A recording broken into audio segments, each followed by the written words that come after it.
Mesdames, Messieurs, pourquoi le dictateur Denis Sassou Nguesso a-t-il industrialisé le terrorisme d'État au Congo-Brazzaville? Bon, dans le titre de cette vidéo, il y a 4 mots-clés. Il y a Sassou, il y a industrialisation, il y a terrorisme d'État et Congo. Bon, je vais commencer d'abord par les premiers mots-clés. Sassou. Vous savez que Sassou Nguesso, c'est 40 ans de vie politique criminelle au Congo. 34 ans de dictature multiforme, aucune multiforme. Oui, Sassou Nguesso est un dictateur. Un dictateur, c'est quelqu'un c'est un homme politique qui exerce tout le pouvoir de manière absolue ou de façon absolue, sans qu'aucune loi ou institution ne le limite dans le temps. Autrement dit, ça ne s'arrête pas. Ça ne s'arrêtera jamais. Si le peuple ne lance pas le défi au dictateur. Un dictateur, c'est aussi quelqu'un qui a pris quelques libertés contre les droits humains. Oui, un dictateur, il faut le traiter comme un terroriste avec lequel les négociations sont du temps perdu. Puisque toute proposition d'alternance politique ou du droit à la vie autre est réfutée. Oui, Sassou Nguesso est donc un dictateur terroriste. Mesdames, Messieurs, il y a un deuxième mot-clé, il appelle l'industrialisation. J'ai dit, pourquoi Sassou Nguesso a-t-il industrialisé le terrorisme d'État au Congo-Brazzaville? Donc le deuxième mot-clé, c'est industrialisation. Industrie, industrialiser. Quand on parle d'industrialiser ou d'industrialisation, c'est industrie. On parle de quantité, de masse. C'est massif, ça sort à la chaîne. Oui, Sassou Nguesso a industrialisé le crime de masse. Bien sûr qu'il est l'homme de masse. Il a industrialisé le crime de masse. Des assassinats politiques autres. Oui. Des escadrons de la mort. Et du génocide, donc celui qui se passe actuellement dans le pool. Bien sûr, on a eu avant 2016. Mesdames, Messieurs, le troisième mot-clé, c'est terrorisme d'État. Vous savez que le rôle d'un pouvoir politique, quel qu'il soit, et d'abord, c'est de subvenir aux droits fondamentaux du citoyen ou des citoyens. C'est le premier devoir d'un homme politique. Venir aux droits fondamentaux du citoyen. Bon, quels sont ces droits fondamentaux? C'est l'accès à la nourriture, aux soins, à l'éducation, à la justice, à la sécurité, à la défense, à la sécurité et à la défense nationale. Oui. Mais pour le dictateur, ça, c'est pas sa priorité. C'est pas ça n'intègre pas ses priorités. Mais alors, quelles sont ses priorités? Ses priorités, d'abord, confisquer le fauteuil présidentiel à vie. Parce qu'il sait que s'il le laisse, c'est fini. Il est soit neutralisé ou en prison. Ou à la CPI. Donc, c'est bas. Il a bout de souffle, il a bout de nerfs. Il met tous les moyens qu'il dispose pour se maintenir coûte que coûte au pouvoir. C'est-à-dire garder ce fauteuil présidentiel parce qu'il sait que si lâche ce fauteuil présidentiel, il est foutu. Bon, vous avez bien compris. Le deuxième de ses priorités, c'est conserver bien sûr les privilèges. Quand il a des privilèges pour monsieur le président qui soit dans tout le Cameroun de fait, il a des privilèges. Donc, qu'est-ce que ça se passe? Voilà. Bon, mais il y aura des pourris et vendus à l'échelle nationale qui viendront chercher l'argent, le poids pour faire des miettes. Venir au mangeoir. Voilà. Et aussi les courtisans, les pourris vendus du monde entier. Venez. Ah oui. C'est la cour des récré ici. On a les finances, on a tout. C'est la caverne d'Ali Baba. On se partage entre nous. Voilà, c'est ça. Et le peuple regarde comme ça. Le peuple, c'est vous et moi. Moi aussi. On regarde comme ça. Oui, ce troisième de ces priorités, c'est bien sûr la privatisation des biens de l'État, au profit bien sûr de ses enfants, petits-enfants, de la famille, du clan, au pouvoir tyrannique, et des dignitaires. Ils sont partout, hein, du nord au sud, autres. Hein. C'est une écurie des dignitaires qu'il a avec leur... voilà, ils ont les codes entre eux, qu'ils soient opposants, résistants ou autres. Ils ont des codes entre eux, ils font semblant. Bon, il y a aussi les cotisants et valets locaux étrangers. Voilà. Alors, je réponds à la question. Pourquoi le dictateur Sassou Nguesso a-t-il instrumentalisé le terrorisme d'État au Congo? Je vous informe, ou je rappelle que le devoir d'un pouvoir politique, quel qu'il soit le président de fait ou autoproclamé, ou de droit, avec ce gouvernement autre, il est plus le pouvoir et contre-pouvoir. C'est les droits fondamentaux. Voilà, les moyens de l'État ne doivent pas être utilisés comme Sassou Nguesso utilise maintenant pour mater le peuple. Donc il utilise comme moyen. Il utilise les moyens de l'État, donc les finances, les armées, la police et autres, simplement pour terroriser le peuple. Imaginez. Donc vous êtes venu pour le peuple, pour définir un pays, mais vous êtes en contre le socle même d'un pays, c'est-à-dire le peuple. Donc vous êtes là pour le neutraliser. Vous voyez, le terroriste d'État, c'est ça. Sassou est un terroriste d'État. Donc il utilise les moyens de l'État, la force publique, les armées, les comptes publics, les administrations autres, plus, ça ne s'arrête pas là. Il met même du lobbying contre le peuple. Et sans oublier les mercenaires. Tout ça contre le peuple. Voilà, Sassou est un terroriste d'État. Bon, il utilise bien sûr ses moyens pour mater, assassiner, commettre des crimes de masse et des génocides. Voilà. Mesdames, Messieurs. Voilà, donc je voulais seulement dire que nous sommes en guerre de communication. Parce que pour le régime, il dit non mais c'est des terroristes. Il amène des trucs de ninjas, de tout ça là, voilà. Il communique, mais ça ne passe pas. L'opinion internationale n'est pas dupe, ni intérieure d'ailleurs, ou nationale d'ailleurs. Ils sont au courant, ils savent que les mecs là, ils savent les... Bon, bien sûr que la communauté internationale, c'est la communauté des intérêts. Les intérêts des puissances dont notre... voilà, nous sommes tous tête de la France, on connaît. C'est tout. Mais ils savent que c'est pas vrai.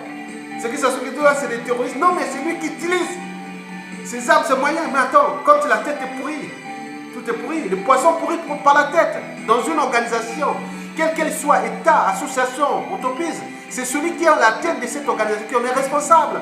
Ça se quitte là, il n'y aura plus ça. C'est fini. Donc, retenez bien. Donc, ils utilisent ça. C'est les terroristes, les militaires, qui viennent parler. Vous êtes militaires. Quel est le rôle d'une défense nationale? Regardez, vous êtes militaire. Et vous ne vous battez pas, les battre par exemple. Kimongo en 2013, l'Angola a fait une incursion. Ils ne sont même pas allés se mesurer à l'Angola. Attendez. Voilà. Maintenant là, vous vous mesurez aux gens qui sont sans armes, non quoi. Voilà. C'est honteux, c'est minable. Avec les grades là, commando, colonel ou autre. Voilà. Non, c'est pas bon. Mesdames, Messieurs. Bon, je vais vous laisser avec deux... Vous savez, il y a un principe dans la vie. Ne faites jamais à autrui ce que vous ne souhaitez pas qu'on fasse sur vous-même. Le deuxième principe, on dit, aussi longtemps que durera la nuit, le soleil finira toujours par s'élever. Voilà. Ce qui va se faire, et ce qui va se faire d'ailleurs au Congo. Oui. Sassou Nguesso a détruit le Congo. Vous savez que 9 familles sur 10 au Congo ont des embrouilles avec Sassou Nguesso. Non pas seulement à cause du génocide qui se passe dans le pool, mais aussi de la condition humaine, des libertés fondamentales, les droits à la vie et autres, tout ce que vous connaissez, les droits humains, les droits fondamentaux, les libertés fondamentales, la condition humaine et les cas de vie catastrophiques. Voilà, donc il a des embrouilles. Voilà, donc il est là, bon, il continue à faire son jeu, mais connaissez que, je dis toujours que, bien sûr, il est bien entouré. Parce qu'il a une opposition politique la plus bête du monde. Bon, lui, tout droit de ses bottes, il a fait comment on appelle le truc d'octobre 2015, là, les référendums anticonstitutionnels. Il est tout droit, hein. Il sait ce qu'il fait, parce qu'il a une opposition la plus bête du monde. Ils sont là en train de l'accompagner. C'est lui qui fait son agenda. Mais le peuple, l'agenda, c'est l'agenda de Sassou Nguesso et de ses faux opposants, faux résistants. Mais pas du peuple, parce que le peuple a le temps. Le peuple a le temps et la montre. Sassou n'a que le temps. Mais le peuple a le temps et la montre. 2007, 2017, 2018, non mais c'est pas grave ça. Le peuple c'est qui? C'est vous et nous. 80% de ces gens qui râlent, qui font, ils vont être aux commandes du pays là-bas. Attention, il faut se mesurer les choses. Ce que Sassou Nguesso fait là, vous croyez qu'un autre ne pourra pas le faire? Vous croyez quoi? Pas pour contre le peuple? Attendez, voilà. Vous savez que Sassou Nguesso a 9, il a des embrouilles avec 9 familles congolaises sur 10 aujourd'hui. Bien sûr qu'il a l'opposition la plus lâche, la plus touillarde du monde. Mais ils sont entre eux. Vous pouvez constater, mais vous savez, les choses on ne sait jamais. Mais les gens travaillent aux coulisses. Mesdames, messieurs, voilà, je vous dis sincèrement, un message, je lance un message au dictateur Denis Sassou Nguesso, au clan, aux familles et voilà. Je dis surtout moi qui est du nord, de la Kivette. Je voulais simplement vous dire, ce qui va arriver. Moi, j'ai fait la synthèse, hein. Moi, je suis dans la résistance, ici à Paris, sur la plage de Paris. Tout ce qui est des résistants, moi, pour ne pas être orgueilleux, hein, 1 sur 2 qui va commander le pays, qui sera aux affaires au Congo, il connaîtra Ayatonga. Je suis l'homme de synthèse. Même si je suis une grande gueule parce que mon père après a fait ça déjà. Sassou Nguesso, l'Oyo Klassi, le clan autre. Voilà ce que les gens, j'ai fait la synthèse de ce qui pourra vous arriver. Parce que c'est ce que vous faites aux autres. Vous croyez que les autres ont voulu que vous faites ça? Non. Voilà, la première chose que j'ai fait la synthèse. Hein. La première, c'est que si Sassou Nguesso tombe, il n'aura pas de tombe. Comme il faut, pour avoir la tombe de Sassou Nguesso, il faut qu'on trouve la tombe de Massamba Deba, l'ex-président assassiné le 25 mars 1977. Il faut trouver sa tombe. Sinon, Sassou Nguesso n'aura pas de tombe. Et tous les trucs d'Nguesso, là, les tombes d'Nguesso, tout ça, dit qu'ils vont être dynamités ou profanés. Et tous les gens qui vous passeront voir ces tombes-là, il y aura des services secrets là pour voir telle personne qui vient voir. Et il y aura des embrouilles avec le temps. Après, il sort de là, il y aura des embrouilles. Ce sera abandonné. Deuxièmement, j'ai aussi là, c'est-à-dire, tout ce qui est d'Nguesso, ça c'est les conséquences après, le monde de cause des conséquences. Tout ce qui est d'Nguesso, Sassou et Nguesso autres, l'état civil autre, il y aura une loi. Tout ce qui n'aura pas accès à des postes de responsabilité au Congo, tant politique, administratif et autres. Et d'autres vont même plus loin. C'est-à-dire à l'ambassade, des ambassades du Congo à l'étranger. Ils n'auront même pas de passeport. Et puis l'administration, on va les monter les trucs. Dès qu'on voit ça, non, on va dire c'est ça en temps. Ils vont râler, ils vont faire les avocats. Vous voulez rentrer contre l'État? Vas-y. Sassou Nguesso le fait déjà contre les sudistes et les résistants ici. Mais là, ça sera un peuple contre. Voilà. Le troisième, c'est qu'ils ont dit que bon, ils vont les traquer comme les sionistes ont traqué les nazis. Donc il y aura des gens qui vont vous traquer aussi longtemps. Parce que le but pour eux, ils ont dit de les perturber parce que ces gens-là vont se retrouver à l'étranger. Bon, ils ont buté des trucs cachés par-ci, par-là, mais dans le temps, ça va se fonder, les butins là et autres, avec les taxes dans les pays qui sont là. Mais tant qu'on va les perturber là où ils sont, ils n'auront pas le temps de consulter des armées ou autres. Que ce soit les petits-fils ou non, même dans les pays périphériques où ils ont du sang.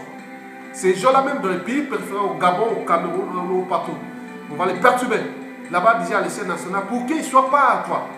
Donc ça, c'est déjà une façon de dire, mais on ne va pas au détail. Bon, vous avez vu ça, donc moi je dis le quatrième mot-clé, c'est le Congo. Le peuple congolais. Imaginez-vous que Sassou Nguesso avait accepté d'être qu'il est battu. Bon, Mokoko, on pourrait encore comprendre. Bon, c'est pas parce que Mokoko est de ma tribu, voilà, chez moi. Non, c'est pas ça. Si Mokoko était là, bon, moi, m'a dit non, Mokoko, non.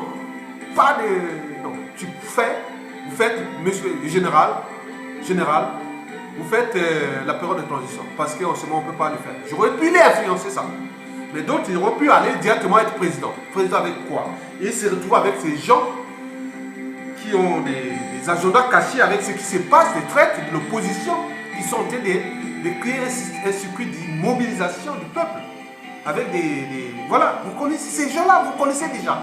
Imaginez qu'ils étaient au pouvoir. Président en 2016, monsieur point, il y a 4 déjà, je connais. Attention, ce serait chaud. Hein? Pour tous les résidents, que personne n'ira d'ailleurs. Les gens devaient rester en poste d'observation et regarder ce qui se passe. Mais attendez, c'est pas bon. Mesdames, messieurs, donc pour sauver le Congo, d'où l'enjeu d'une période de transition politique de 3 à 5 ans, de communion nationale, des réformes structurelles, contractuelles, conventionnelles et managériales de l'État congolais. Et surtout, la restauration de son autorité et le rang du Congo, l'image du Congo, d'abord dans la sous-région et aussi dans le continent noir. Oui.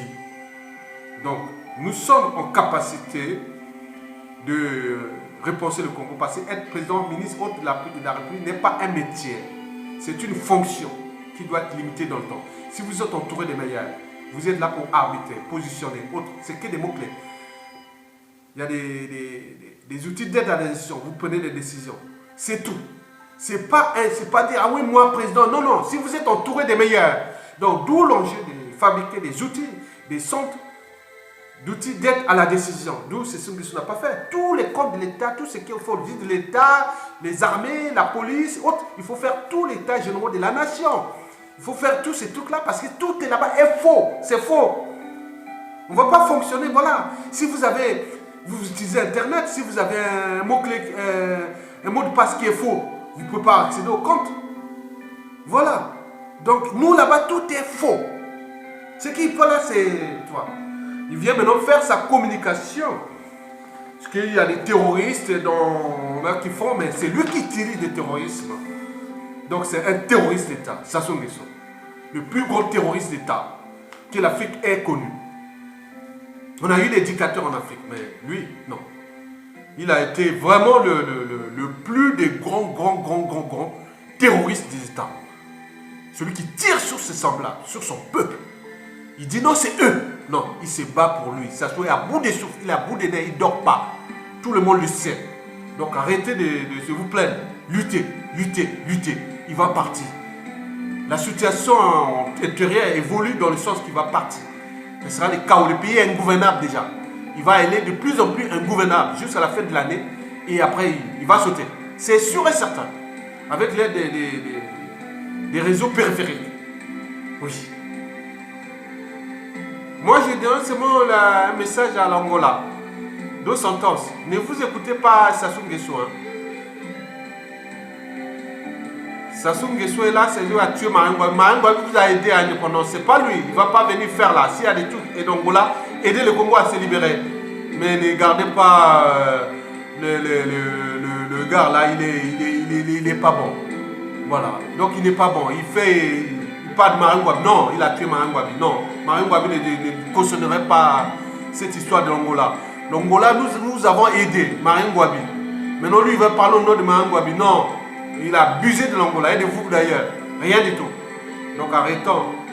Donc vous ne devez pas faire là. S'il y a des aides là, parce que nous, de toute façon, nous, dans le Congo, on ne pourra pas faire la démocratie au Congo tant que tout autour de nous, hein, nous, Sassou Nguesso part, nous allons vous suivre les situations en République démocratique du Congo, au Centrafrique, au Tchad, au Cameroun, au Gabon et en Angola.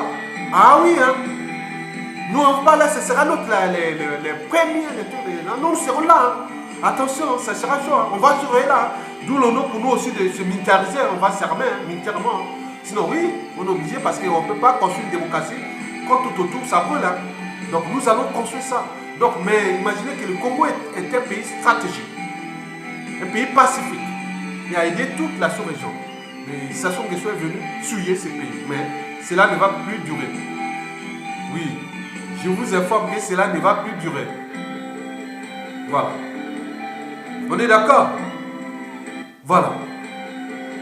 Bon, donc, vous devez comprendre que Sassou Nguesso doit partir. Et nous allons construire les nouveaux équilibres dans la sous-région. Parce que Sassou Nguesso n'est pas éternel. Mais il y a des gens qui vont venir là. Parce que les Nguesso, Sassou, parce que l'Oyokratie, l'Oyola, l'Embochila, l'Oyola, tout ça, il n'y aura plus rien. Vous n'aurez plus rien jusqu'au bout. Ça sera les choses en tant que cordiales dans tous les pays. Parce que c'est vous qui avez détruit le pays.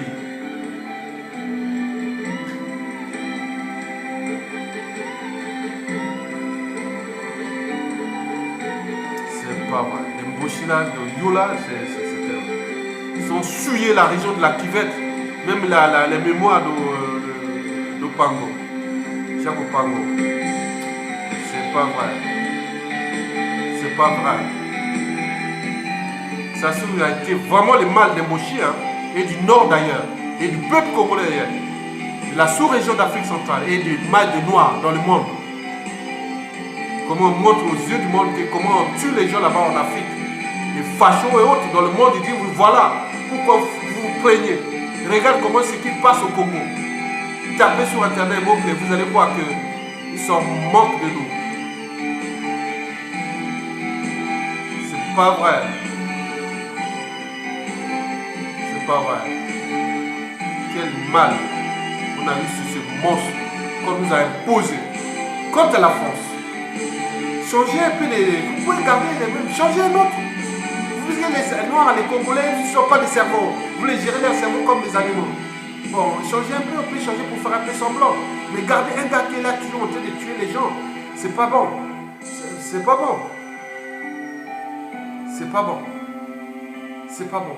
La France changeait l'équation du maintien de vos dictateurs. Bien sûr que il y a des gens capables de diriger ces pays, mais ils n'ont pas accès. Parce que vous avez mis des mauvais, des êtres stupides, trop stupides, pour être utiles, même à l'esprit même, de la dignité humaine, des libertés fondamentales, de la condition humaine à l'échelle congolaise déjà. Mais vous avez mis des gens, son cerveau. Ils ont que des faits de manioc dans leur cerveau, rien du tout. Quand je vois les gens, certains du pouvoir qui viennent là, que d'autres j'ai rencontrés, mais je dis, mon Dieu, je dis, ah mon Dieu. J'étais avec, c'est ça ceux qui dirigeaient le pays. Voilà, toujours les deux commissaires. Maintenant, nous étions indépendants 11 ans avant les Qatar. Regardez le niveau de vie. Donc ça se passe là. Nous étions au même rang que la Corée du Sud en 1960. Regardez où se trouve la Corée du Sud. C'est toujours là. Regardez les démocraties repensées. Certains pays, même l'Australie ou la Nouvelle-Zélande, quand ils sont devenus indépendants, ils n'ont suivi pas des siècles pour devenir des puissances. L'Australie déjà. Il suffit qu'ils s'est déjoué de l'Empire britannique, du Royaume-Uni. Même 30 ans après, ils avaient passé, il y avait des gens du cerveau. Le Canada d'ailleurs, et tout ça. Voilà, attendez. Parce que vous êtes là en train de se voir, les Vietnamiens en train de se battre aujourd'hui. Les Arabes. Mais pourquoi nous, toujours les Noirs? C'est terrible ça. Toujours les bouquins. Est-ce que nous sommes capables?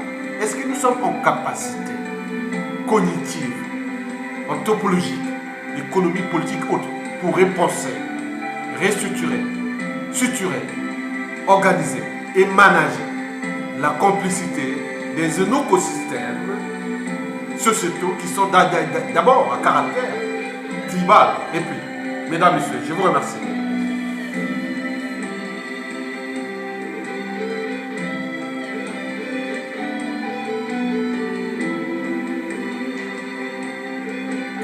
L'Afrique, c'est pas vrai. Ça ne sera pas éternel. Non, ce n'est pas éternel. C'est pas grave. Merci.